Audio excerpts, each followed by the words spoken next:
नमस्कार, मैं हूं संजय शर्मा। आप देख रहे हैं 4 PM न्यूज नेटवर्क। अगर आपके पास दो भैंसें हैं और ये कांग्रेस वाले आ गए तो एक भैंस आपकी ले जाके मुसलमानों को दे देंगे। ये बात मैं नहीं कह रहा, कोई सड़क मोहल्ले का नेता भी नहीं कह रहा, ये बात देश के प्रधानमंत्री कह रहे हैं। मैं समझ नहीं पा रहा प्रधानमंत्री जी इतना बौखला क्यों गए, इतना डर क्यों रहे हैं। ये भाषा क्या किसी 140 करोड़ देश के प्रधानमंत्री की हो सकती है? किन किन भाषा के स्तर पर गिर रहे हैं प्रधानमंत्री जी, ये मैं समझ नहीं पा रहा हूं। मुझे इस बात की और ये आशंका लग रही है कि अभी और स्तर गिरेगा। अगर पहले और दूसरे चरण की तरह तीसरा चरण भी निकल गया, मतलब डिब्बा गोल होते हुए नजर आया, तो प्रधानमंत्री जी किसी भी स्तर पर गिरेंगे। मैंने जाने माने पत्रकार अभय दुबे जी तमाम बड़े चैनलों में आते रहते हैं, आजकल रोज एबीपी पे आते हैं, बहुत किताबें लिखी हैं। मैंने उनसे बात समझने की कोशिश करी कि मनोविज्ञान क्या है, कहाँ पे प्रधानमंत्री पे लागू होता है। मैंने उनसे पूछा कि राम मंदिर कहाँ गायब हो गया। सुधीर चौधरी भली गरमा रहे हो, कल भी वो ब्लैक एंड व्हाइट में काशी का मंदिर और मथुरा का मंदिर और लव जिहाद और बक्स फोर्ट खूब गर्म करने की कोशिश कर रहे हैं, क्योंकि उनके शुगर डैडी की स्थिति खराब है। लेकिन बाकी जगह तो कोई नजर नहीं आ रहा। तो देश की राजनीति पर हमने अभय दुबे जी से बात करी। सीधे ले चलता हूँ अभय जी के पास। चैनल को ज्वाइन करना, सब्सक्राइब करना ना भूलिए। चलते हैं अभय जी से, बहुत शानदार इंटरव्यू है, बातचीत पूरी सुनिएगा। चलिए मिलते हैं अभय जी से। 4 PM न्यूज नेटवर्क में स्वागत है अभय दुबे जी आपका। अगर आपके पास दो भैंसे हैं तो ये कांग्रेस के लोग एक भैंस मुसलमान को दे देंगे। ये बात सुन के आपके चेहरे पे हंसी आ जाएगी। कोई भी इंसान देश का हंसेगा कि कैसी बातें कर रहे हैं चुनाव में, और कौन ये ओछी बात कर रहा है कि दो भैंसें होंगी तो एक भैंस छीन के मुसलमान को दे देंगे। लेकिन कोई सड़क छाप आदमी नहीं कर रहा है। ये भाषा है देश के प्रधानमंत्री की। मंगलसूत्र, मुसलमान, आरक्षण के बाद अब ताजा एपिसोड भैंस भी आ गई। पिछली बार गधे आए थे, आपको याद होगा, शमशान कब्रिस्तान आए थे, और अब भैंस आ गई। प्रधानमंत्री जी कोई स्तर रखेंगे गिरने की, भाषा की मर्यादा का गिरने का, या कसम खा रखी कि सारे रिकॉर्ड तोड़ने हैं उनको? क्या लगता है आपको? देखिए, वैसे तो भाषा के मामले में वो हमेशा से ही ढीले हैं, लेकिन जैसे ही चुनाव का समय आता है, वो सारी सीमाओं को फौरन तोड़ देते हैं और चुनाव में भाषा के बेजा इस्तेमाल या बेजा भाषा के इस्तेमाल पर नरेंद्र मोदी के संदर्भ में कोई भी सीमा नहीं देखी जा सकती। और ये अब तो 10 साल पुरानी बात हो गई है। जब गुजरात में चुनाव लड़ते थे तो हम लोगों को नहीं पता किस तरह की भाषा इस्तेमाल करते थे, यहाँ तक खबर नहीं आती थी। वो गुजराती में भाषण देते होंगे और यहाँ तक खबर भी नहीं आती थी गुजरात के चुनावों की। जो आती थी वो हिंदी अंग्रेजी में आती थी खबर। लेकिन लोकसभा चुनाव में जब प्रधानमंत्री बन गए तो उनको विधानसभा के चुनाव में और लोकसभा के चुनाव में हमने प्रचार करते हुए देखा, और उन्होंने कहीं कभी कोई सीमा नहीं रखी। इसलिए इसके ऊपर तो हम लोग क्या चर्चा करें। अब जहां तक इसके अंदर क्या कोई पैटर्न है, ये चीज एक देखने वाली है। वो जो एक एक एक जिसे कहते हैं ना, मुस्लिम फोबिया, मुस्लिम भीति फैलाकर हिंदू वोटों को एकत्रित करना चाहते हैं, उनको एकताबद्ध करना चाहते हैं, ताकि हिंदू बड़े पैमाने पर एकताबद्ध होकर प्रतिक्रिया स्वरूप भारतीय जनता पार्टी के पक्ष में खड़े हो जाएं। और जाति जो सिर उभार रही है, समुदाय जो सिर उभार रहा है, वो उसके ऊपर जो हिंदू पहचान है, हिंदू पहचान छा जाए। इसका एक उदाहरण मैं बताता हूं आपको। जब दूसरे चरण की भी वोटिंग हो गई और भाजपा को लगा कि हिंदुओं ने हमें उस तरह से वोट नहीं दिए जिस तरह से उन्हें उम्मीद थी, तो भारतीय जनता पार्टी के एक समर्थक पत्रकार, जिन्होंने एक सोशल मीडिया प्लेटफॉर्म भी बना रखा है, उन्होंने वहां से एक वीडियो जारी किया। उस वीडियो में क्या था, उन्होंने हिंदुओं को उदाहरण देकर समझाया था कि उन्हें क्यों वोट देने चाहिए, और अगर उन्हें वोट देने के लिए वो नहीं निकलेंगे, वो लाइन लगाकर नहीं लगेंगे, तो उनका वो हाल होगा जो कि विभाजन से पहले सियालकोट के हिंदुओं का हुआ। आप मेरी बातों को जरा थोड़ा ध्यान से सुनिए। मैं चाहता हूं कि 4 PM के तमाम जो दर्शक हैं वो इस बात को ध्यान से सुने। वो एक वरिष्ठ पत्रकार हैं और उन्होंने ये अपने सोशल मीडिया प्लेटफॉर्म पर वीडियो जारी किया। उस वीडियो में उन्होंने कहा कि अगर भारत के हिंदू सवेरे सवेरे उठकर लाइन लगाकर वोट नहीं देंगे तो उनका वो हाल होगा जो कि 1900 विभाजन से पहले 1947 में सियालकोट के हिंदुओं का हुआ था। फिर उसके बाद उन्होंने बताना शुरू किया कि सियालकोट लाहौर से कितनी दूर है, वगैरह वगैरह, ये सब उन्होंने बताया। और उसके बाद कहा कि सियालकोट के ऊपर, सियालकोट एक हिंदू, उन्होंने दावा किया कि सियालकोट एक हिंदू बहुसंख्यक जिला था। जब विभाजन की चर्चा चली तो असम के नेता गोपीनाथ बोरदोलोई ने ये ऐलान किया कि सियालकोट भारत में रहना चाहिए। उनके आग्रह के असम के नेता ने, बोरदोलोई ने ये कहा कि भारत में रहना चाहिए। और उसके बाद में सियालकोट में एक जनमत संग्रह हुआ। उस जनमत संग्रह में सुबह सुबह मुसलमान खड़े होकर लाइन में लग गए। हिंदू आए, मुसलमानों को लाइन में लगा हुआ देखा और कहा अरे इसमें तो बहुत देर लगेगी, चलो घर वापस चलते हैं।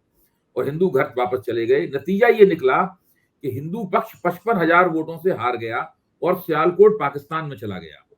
उसके बाद जिन्ना ने डायरेक्ट एक्शन वाला आह्वान किया। उसके बाद सारे मुसलमान उन हिंदुओं पर टूट पड़े जो कि आराम तलबी के कारण वोट डालने नहीं गए थे, जिसके कारण उन हिंदुओं को मौत की नींद सुला दिया गया और उनके घर की बहू बेटियों को खींच के उनके साथ बलात्कार किया गया, उनके घर जलाए गए। अगर आप इस तरीके से सवेरे उठकर लाइन में लग के वोट नहीं देंगे तो आपकी हालत वो होगी, आपको वो नुकसान उठाना पड़ेगा जो सियालकोट के हिंदुओं को उठाना पड़ेगा। जैसे वो वीडियो आया, मैंने उसके तथ्यों की जांच की। वो पूरा का पूरा वीडियो झूठ पर आधारित है। पहली बात, जो असम के नेता बोरदोलोई थे, वो सियालकोट के लिए नहीं, सिलहट के लिए संघर्ष कर रहे थे। कहां आसाम और कहां सियालकोट, आप सोचिए। उनकी दिलचस्पी सियालकोट में नहीं हो सकती थी, वो सिलहट के लिए संघर्ष कर रहे थे। और जो जनमत संग्रह हुआ था वो सिलहट के लिए हुआ था, वो सिलहट के लिए हुआ था जनमत संग्रह। सिलहट रेफरेंडम के नाम से मशहूर है। जूनागढ़ में रेफरेंडम हुआ था, सिलहट में रेफरेंडम हुआ था, जो कुछ जगहों में रेफरेंडम हुआ था उनमें से एक ही जगह है। सियालकोट में कोई रेफरेंडम नहीं हुआ था। और 1941 की जनगणना के अनुसार सियालकोट में उस जमाने में जब भारत विभाजन हुआ तो 65% मुसलमान थे, केवल 19% वहां पे हिंदू थे। अगर हिंदू 2 बार भी वोट दे देते तब भी मुसलमानों से वोटिंग में नहीं जीत सकते थे। दूसरा झूठ उन्होंने ये बोला। अब आप देख सकते हैं कि पूरा का पूरा झूठ का बाजार गर्म कर रखा है। वीडियो निकाले जा रहे हैं ताकि हिंदुओं को भड़काया जा सके मुसलमानों के खिलाफ। पूरी कोशिश है कि मुसलमानों के डर से, यानी मुस्लिम भीति से, मुस्लिम फोबिया को फैलाया जाए और हिंदुओं के वोट प्राप्त किए जाएं। इस तरीके से पूरे चुनाव में एक सांप्रदायिक भावनाओं का इंजेक्शन लगाने की एक संगठित, नियोजित और बहुमुखी कोशिश हो रही है। कम से कम दूसरे दौर तक तो मुझे नहीं दिखाई पड़ता कि ये कोशिश कामयाब हुई है। अब मैं तीसरे दौर की प्रतीक्षा करूंगा, जो शायद 7 मई को तीसरा दौर है। तब देखना होगा कि क्या वास्तव में हिंदुओं का आचरण वही होता है जैसा कि नरेंद्र मोदी बनाना चाहते हैं। लेकिन ये जब तीसरा चरण आ रहा है और फिर उसके बाद चौथे चरण में अब चर्चा शुरू हो गई है अवध और पूर्वांचल में, राम मंदिर जो बना हुआ है, उस राम मंदिर कहीं चुनाव के फ्रेम में आया ही नहीं। ये माना जा रहा था कि राम मंदिर के सहारे चुनाव लड़िया जाएगा, जो उन्माद पैदा हो रहा था।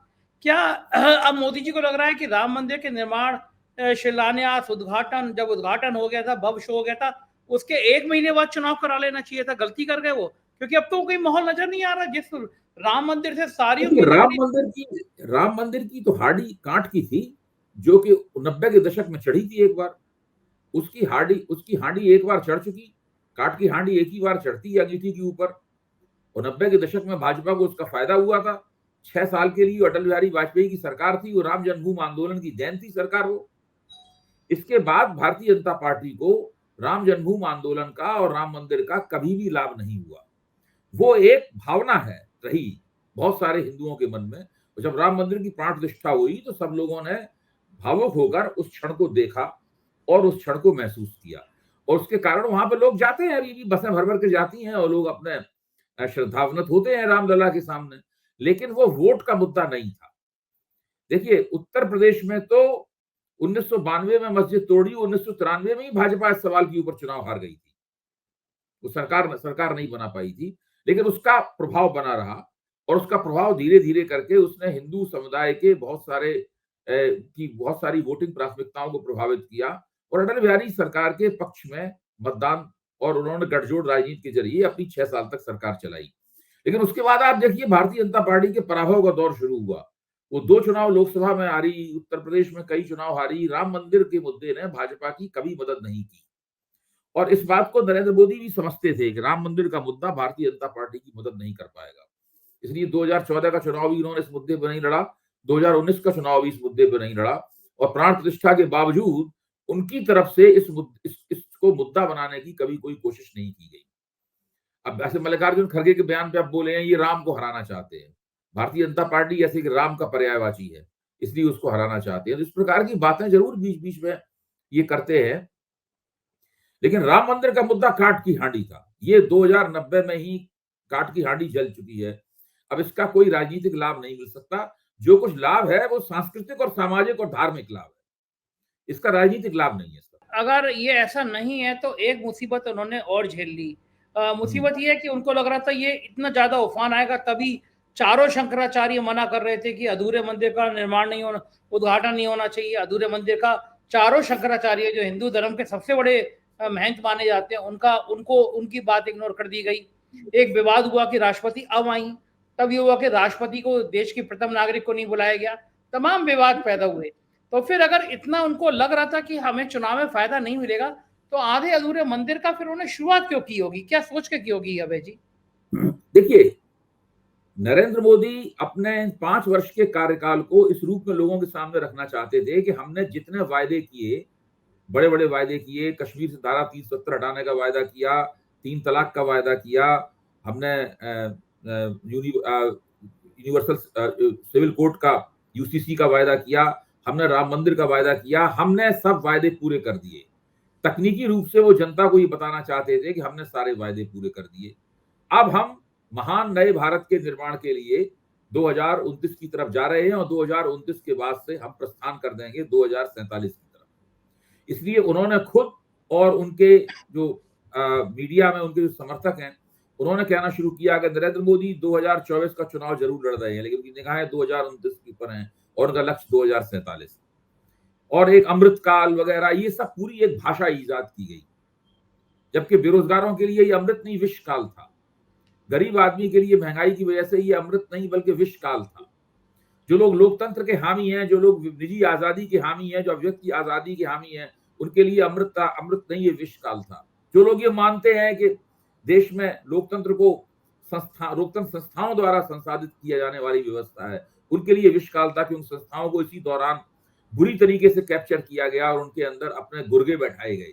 उन संस्थाओं को जिन्होंने उन्होंने पूरी की पूरी लोकतांत्रिक प्रक्रियाओं का कबाड़ा कर दिया।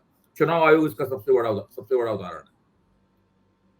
तो मैं ये मानता हूं कि नरेंद्र मोदी की जो पूरी थीसिस थी, वो थीसिस पहले दौर के मतदान ने उस थीसिस को गड़बड़ाया और दूसरे दौर के मतदान ने उस थीसिस के ऊपर एक बहुत बड़ा सवालिया निशान लगा दिया, जिसको अभी भी नरेंद्र मोदी भी उस सवालिया निशान को हटा पाने में नाकाम रहे हैं। अब मैं एक बात और कहूंगा इस आपके सवाल के जवाब में, फिर आप दूसरा सवाल पूछिएगा। वो ये है कि राम मंदिर की वजह से नरेंद्र मोदी को एक ऐसा नुकसान हुआ है जिसकी उन्होंने कभी उम्मीद नहीं की। हम लोगों ने इस नुकसान पर चर्चा की है 4 PM के मंच पर। वो ये हुआ कि जब प्राण प्रतिष्ठा के कार्यक्रम को सब लोगों ने देखा देश में, तो राष्ट्रीय स्वयंसेवक संघ के स्वयंसेवकों ने भी देखा, उनके पदाधिकारियों ने भी देखा। उन्होंने देखा कि सरसंघ चालक, जिनको हर व्यक्ति भाजपा का और संघ का परम पूजनीय शब्द लगाए बिना उनका नाम नहीं लेता, जिसका इतिहास ये रहा है कि परम पूजनीय सरसंघ चालक जिस नेता को चाहते हैं, चाहे वो अटल बिहारी वाजपेयी ऐसा प्रधानमंत्री क्यों ना हो, उसको संघ के दफ्तर में बुलाते हैं और उसकी समझाइश उसको एक बौद्धिक दिया जाता है। उसको कहा जाता है कि आप पटरी से नहीं उतर सकते, आप संघ की संतान हैं और भाजपा संघ की संतान है। उन सरसंघ चालक को प्राण प्रतिष्ठा में लोगों ने देखा कि वो दूसरे नंबर पर धकेल दिए गए हैं और इस दूसरे नंबर और पहले नंबर के बीच में बहुत बड़ा फासला है। ऐसा भी नहीं है कि दूसरा नंबर पहले नंबर के पास खड़ा हुआ हो। पहली बार भारत में हिंदुत्ववादी राजनीति के पैरोकारों ने देखा कि उनका सर्वोच्च नेता, एक नए उभरे हुए सर्वोच्च नेता जो कि प्रधानमंत्री पद पर आसीन है, उसने उस सर्वोच्च नेता को काफी पीछे धकेल दिया है, जिस सर्वोच्च नेता के संगठन ने भारतीय जनता पार्टी को जन्म दिया था और जो प्रधानमंत्री एक जमाने में इसी संगठन का प्रचारक था। ये भाजपा प्रचारकों को राष्ट्रीय स्वयंसेवक संघ से लोन पर लेती है, कर्ज पे लेती है। तकनीकी रूप से संघ ने नरेंद्र मोदी को, जिस तरह अटल बिहारी वाजपेयी और अडवाणी को कभी दिया था, गोविंदाचार्य को कभी दिया था, नानाजी देशमुख को कभी दिया था, उसी तरीके से नरेंद्र मोदी को भी भाजपा को लोन पर दिया गया था। और लोन। उन्हीं नरेंद्र मोदी ने, हाँ, लोन पे, कर्ज पे दिया गया था। ये कहा जाता है, आप अंग्रेजी का अखबार पढ़िए, सारे प्रचारक जो है वो लोन किए जाते हैं भाजपा को, हाँ, काम करने के लिए, चाहे वो जिला स्तर पर काम करें या राष्ट्रीय स्तर पर काम करें। तो वो नरेंद्र मोदी इस वक्त सरसंघ चालक से भी ज्यादा बड़े और प्रभावी नेता हो गए हैं। अब संघ उन्हें नहीं चला रहा है, बल्कि वो संघ को चला रहे हैं। ये छवि पहली बार सरसंघ, राष्ट्रीय स्वयंसेवक संघ की तरफ गई, और उसी का नतीजा है आज स्वयंसेवक मुरझाया हुआ है, अपने घर बैठा हुआ है। वो उस उत्साह से भारतीय जनता पार्टी की मदद नहीं कर रहा है जिस उत्साह से उसने 2014 और 2019 में की थी। ये सही है कि संघ ने अभी तक भाजपा का विरोध करना शुरू नहीं किया है, विरोध वो करेगा भी नहीं खुलकर, क्योंकि भाजपा उसी की संतान है। ये एक ऐसे परिवार की कहानी है जिस परिवार में बच्चा होता तो उसी परिवार का है, तो माँ बाप उसका नुकसान अपने हाथ से तो नहीं करते, लेकिन माँ बाप उसके प्रति उदासीन हो जाते जब वो जो बात चाहो नहीं करो, मानता है और जो चाहो। बदनामी करता है परिवार की। तो ये जो माँ बाप, जो भाजपा का जो पितृ संगठन है, ये भाजपा की सत्ता पाने की संभावनाओं के प्रति उदासीन हो गया है। हाँ, मतलब ये कि तुम्हें जो करना हो करो, हमसे मतलब नहीं है। आपका लेकिन मतलब नहीं है, हमारे पास फुर्सत नहीं है आपकी मदद करने की। भारतीय जनता पार्टी, लेकिन मुझे लगता है कि एक तरह से जनता को मूर्ख समझती है। आज जब कोविडशील्ड वैक्सीन को लेके हंगामा हुआ कि भाई इन्होंने करोड़ों रुपए डोनेशन लिए और कोविडशील्ड के साइड इफेक्ट्स, लोग गिर जा रहे हैं, जिम कर रहे हैं, गिर के मर जा रहे हैं। आज भी एक नमाज पढ़ रहा था व्यक्ति, मर गया। डांस कर रहे हैं, मर जा रहे हैं। तो पता चला कि कोविडशील्ड जो लगवाई गई थी उससे हार्ट अटैक होने का डर है। देश के 80 करोड़ लोगों की सांस रुक गई, कि अधिकांश लोगों ने कोविडशील्ड लगवाई थी।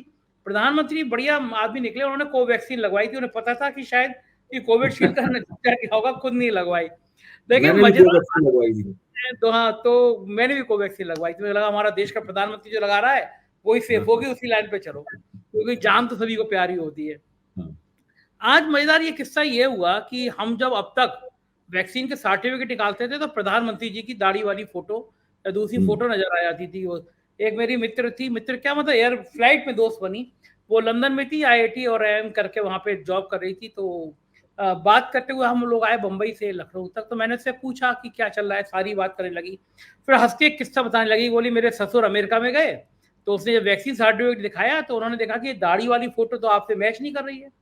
तो उसने कहा कि नहीं, मैंने कहा कि ये मेरी नहीं है, मेरे देश के प्राइम मिनिस्टर की है। तो उसने पूछा नाम क्या है, नरेंद्र मोदी। उसने नेट पे चेक की, जानता नहीं था वो जो वहां पे इमिग्रेशन पे हुआ।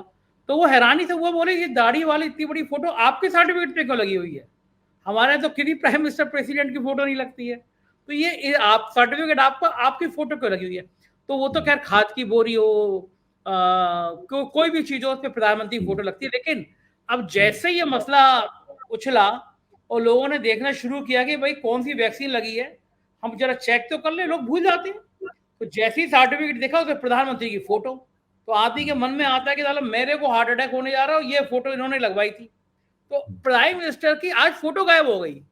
मेरे हैदर वकील साहब, उनका फोन आया कि संजय हमारे सर्टिफिकेट पे तो प्राइवेसी फोटो नहीं दिख रही, तुम देखना। हमने चेक किया तो हमारे यहाँ भी। तो अब बीजेपी ने सफाई दी कि साहब चुनाव आचार संहिता लगी हुई है, इसलिए प्राइम मिनिस्टर की फोटो नहीं होनी चाहिए, हटा दी। अखिलेश यादव ने ट्वीट किया कि 2022 का विधानसभा चुनाव, उसके बाद देश में इतने चुनाव कई कई जगह हो गए, तो तब तो हटाई नहीं गई, तो क्या वो सब चुनाव इनवैलिड हो गए, तो अब क्यों हटाई गई। तो क्या ये लोग प्रधानमंत्री जी और बाकी बीजेपी क्या अब मूड समझते हैं कि अब आपको अगर वैक्सीन से वोट डाल रहे हो तो अब तो प्रूव हो रहा है, इस वजह से डाल रहे हो। तो क्या लगता है इसके साइड इफेक्ट्स क्या होंगे। इसके साइड इफेक्ट तो हो चुके हैं पहले से ही। इसके साइड इफेक्ट तो इसके पहला साइड इफेक्ट तो यही है कि भारतीय जनता पार्टी इस पूरे मसले से होने वाले डैमेज, उससे होने वाली नुकसान दूर करने के लिए प्रबंधन में लगी हुई है। फोटो हटा देना उसी प्रबंधन का एक कारण है। लेकिन जनता के बीच में, आम लोगों के बीच में, खासतौर से पढ़े लिखे मध्य वर्ग के बीच में इस बात को लेकर बहुत चर्चा है। लोग अभी टीवी वालों ने इसके ऊपर कार्यक्रम शुरू नहीं किए। टीवी वाले तो वैसे भी सरकार की तरफ रहते हैं, लेकिन जो सरकार के आलोचक हैं उन्होंने भी इसके ऊपर कार्यक्रम नहीं शुरू किए। इनके ऊपर जरा कुछ मेडिकल एक्सपर्ट्स वगैरह को बैठा के अगर कार्यक्रम किए जाए तो बात और समझ में आएगी कि इस कोवैक्सीन का जो कोविशील्ड है इसका कितना नुकसान होगा, और कोविशील्ड वालों से कितना पैसा खाया गया है इलेक्टोरल बॉन्ड के रूप में। ये भी तो एक हकीकत है। असली तो वही हकीकत है। कोविशील्ड से जो अंदेशा है हार्ट अटैक का, उसका रिश्ता जो इलेक्टोरल बॉन्ड के जरिए जो भाजपा के खजाने में रुपया पहुंचा है उससे भी तो है उसका रिश्ता। तो ये बात 52 इतनी करोड़, आसान नहीं। 52 करोड़ रुपए की बात सामने आ रही है, 52 करोड़। जी जी जी जी जी। क्या फोटो उठाने से काम चल जाएगा? अब देखिए चुनाव चल रहा है, अब जो कुछ कर पाएंगे बेचारे कर रहे हैं। आप उनकी आलोचना करते हैं, ये आपकी गलती है। तो लेकिन वो तो कर ही रहे हैं, अपने प्रधानमंत्री को बचा रहे हैं किसी तरीके से। लेकिन मैं आलोचना करता हूं तो कुछ लोग बराबर भी कर देते हैं। आप कह रहे हैं कि राम मंदिर का मुद्दा, वो बाकी मुद्दे चढ़ नहीं रहे, लेकिन कल मैं ब्लैक एंड व्हाइट देख रहा था सुधीर चौधरी जी का, वो काशी भी दिखा रहे थे, वो मथुरा भी दिखा रहे थे, वो मंदिर भी दिखा रहे थे, वो बग फोर्ट भी दिखा रहे थे। मतलब जितनी बीजेपी ब्रांडिंग नहीं कर रही है मथुरा काशी की, राम मंदिर की, उतने सुधीर चौधरी आज तक बैठ के कर रहे हैं। तो मतलब अभी भी वो गर्म करने के लिए कि माहौल गर्म कैसे हो जाए, माहौल में गर्मी कैसे आ जाए, अभी भी वो प्लान किए जा रहे हैं। तो ये जो मेन स्ट्रीम मीडिया है अभय जी, जो ये अभी भी गर्मी पैदा करने की कोशिश कर रही है, क्या ये कामयाब हो पाएगी, परवान चढ़ पाएगी? कि आपको क्या लगता है इसके नतीजे क्या देखिए होंगे? इसमें आपने सवाल बहुत दिलचस्प उठाया है। हम लोगों को इस मसले पे निगाह भी रखनी होगी खासतौर से, क्योंकि बीच में जब प्रधानमंत्री ने कांग्रेस के घोषणा पत्र को मुस्लिम लीगी घोषणा पत्र कहा था, और वो उनका मंगलसूत्र कांड हुआ कि वहां से लोगों से, हिंदुओं से सोना छीन लिया जाएगा, आदिवासियों से चांदी छीन ली जाएगी, उस वक्त गोदी मीडिया के कुछ पत्रकारों ने, जिनमें से एक का नाम अभी लिया, एक महिला पत्रकार भी हैं, इन सब लोगों ने कुछ ऐसी बातें कही थी जो कि प्रधानमंत्री के प्रति आलोचना भाव से भरी हुई, और वो कांग्रेस के घोषणा पत्र के पक्ष में जाती है। लोगों ने पूछा था कि भाई ये चीज घोषणा पत्र में कहाँ है, तो घोषणा पत्र में वो चीज थी नहीं उसमें। तो मैंने देखा है कि ये लोग थोड़ा चुनाव के नतीजे को लेके दुविधा में फंस गए। तो कभी कभी बीच में ये ऐसा ऐसा रुख भी अपना रहे हैं। फिर इन्हें याद आता होगा अरे नहीं नहीं, उन्हें तो भाजपा को समर्थन करना है, तो फिर वो फिर राम जन्मभूमि वगैरह दिखाने लगते हैं। तो कुछ इस तरह का मामला आजकल ज्यादा चल रहा है। मुझे लगता है कि देश के मतदाताओं नेताओं से ज्यादा परेशान तो ये गोदी मीडिया है। ये अगर पिताजी पापा जी और पापा की परियां क्या करेंगी, और ये एंकर और एंकरनियां जो डांस करती भाई हैं आप कल्पना कीजिए अगर मोदी जी प्रधानमंत्री कल नहीं रहे 4 तारीख के बाद में, तो ये इन्हें तो आदत पड़ गई है पिछले 10 साल से उनका भजन कीर्तन करने की। फिर इन्हें नए देवता की तलाश करनी पड़ेगी कि भाई कोई दूसरा देवता है उसके भजन कीर्तन हम करें। तो ये इनके लिए तो बहुत मुश्किल हो जाएगा। अब मैं तो ये अच्छा सवाल मुझसे पूछने वाला हूँ कि भाई प्रधानमंत्री तो नहीं रहे, तो अब आप भजन कीर्तन किसका करेंगे? लेकिन लोग कहते हैं कि ये बड़े एक्सपर्ट होंगे, ये तुरंत नए डैडी, शुगर डैडी ढूंढ लेंगे अपने ये। ना वो तो कर लेंगे, देखिए वो कर लेंगे, लेकिन अभी थोड़ा शुरू में थोड़ा अचकचाए रहेंगे, परेशान रहेंगे शुरू में कि क्या हुआ। फिर बाद में फिर तो जब जो सरकार बनेगी नई, उस सरकार के खैरख्वाह बन जाएंगे। जब बात नैतिकता की हो रही है तो एक नैतिकता का सवाल और है अभय जी। ब्रजभूषण सिंह का टिकट काट दिया गया, पहली लाइन ये है। दूसरी लाइन ये है कि ब्रजभूषण सिंह के बेटे को टिकट दे दिया गया। तो जब एक रविन्द्रनाथ आप भागे हुए हैं इतने यौन शोषण के आरोप में, तो यौन शोषण के आरोपी को बेटे को टिकट देना भारतीय जनता पार्टी की कौन सी नैतिकता की निशानी है? देखिए एक चीज है विनेबिलिटी, ये अंग्रेजी का शब्द अब नहीं है, विनेबिलिटी हिंदी का शब्द है। इस तरह लेफ्ट राइट ये सब हिंदी का शब्द है ना, उसी तरीके से विनेबिलिटी भी हिंदी का शब्द है। लोग जब विनेबिलिटी शब्द यूज करते हैं राजनीति के संदर्भ में, तो ये नहीं सोच के यूज करते कि वो अंग्रेजी बोल रहे हैं। तो विनेबिलिटी एक ऐसी भट्टी है जिसमें हर किस्म की नैतिकता जलकर खाक हो चुकी है, और इस शब्द को प्रचलित किया है भारतीय जनता पार्टी। दूसरी पार्टियों पर भी इसका दुष्प्रभाव पड़ा है, वो उनकी वो प्रभाव पड़ा है, लेकिन भारतीय जनता पार्टी मुख्य तौर पर जिम्मेदार है इस पद को, इस राजनीतिक पद को प्रचलित करने के लिए। और उसने विनेबिलिटी की भट्टी के ऊपर सब कुछ जलाकर खाक कर दिया है। जिन लोगों को भ्रष्टाचारी कहती है, उन लोगों को पार्टी में क्यों लाती है, तुरंत टिकट क्यों देती है, इसके पीछे भी विनेबिलिटी का आइडिया है। भाई आप सोचिए कि जो जिंदल को टिकट क्यों दिया गया, इस तरह के लोगों को टिकट क्यों दिया जाता है, उन लोगों को बड़े बड़े पदों में क्यों बैठाया जाता है, इसके पीछे वही विचार है कि किसी तरीके से सत्ता अपने हाथ में रखो, और इसी तरीके से हमारे यहाँ लोग जीतते रहे कहीं से भी आए। कहा तो यह था कि संघ भी इस बात से बहुत नाराज है कि जो बीजेपी की उसने कल्पना करी थी, जो आइडियोलॉजी बनाई थी बीजेपी की, वो सब भ्रष्टाचारियों के आने से खराब हो गई। लेकिन इसका कोई निदान तो मुझे लगता नहीं कि बीजेपी के आला मोदी जी कुछ समझ पाएंगे। इसका निदान तभी होगा जब मोदी जी चुनाव की ढलान के ऊपर फिसलेंगे।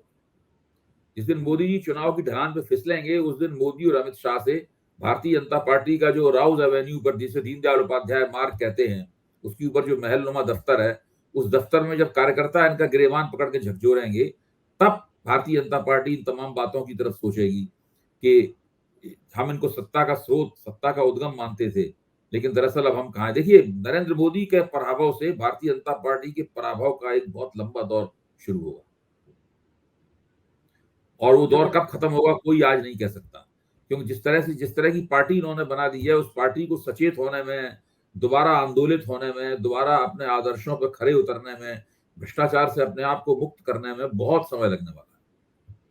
बिल्कुल ठीक बात है, और देखना होगा कि बीजेपी उभरेगी नहीं उभरेगी, लेकिन आपने बहुत अच्छा समय दिया। बहुत बहुत शुक्रिया अभय जी इस बातचीत के लिए। तो ये थे अभय दुबे जी, आपने सुना क्या कह रहे थे, और जाहिर है कि ये बड़ी बात है, क्योंकि अभी ये सब बातें सोचना कहना थोड़ा मुश्किल है इस दौर में। कैसी लगी बातचीत बताइएगा जरूर, चैनल को ज्वाइन कीजिएगा, सब्सक्राइब करिएगा। शुक्रिया, थैंक यू।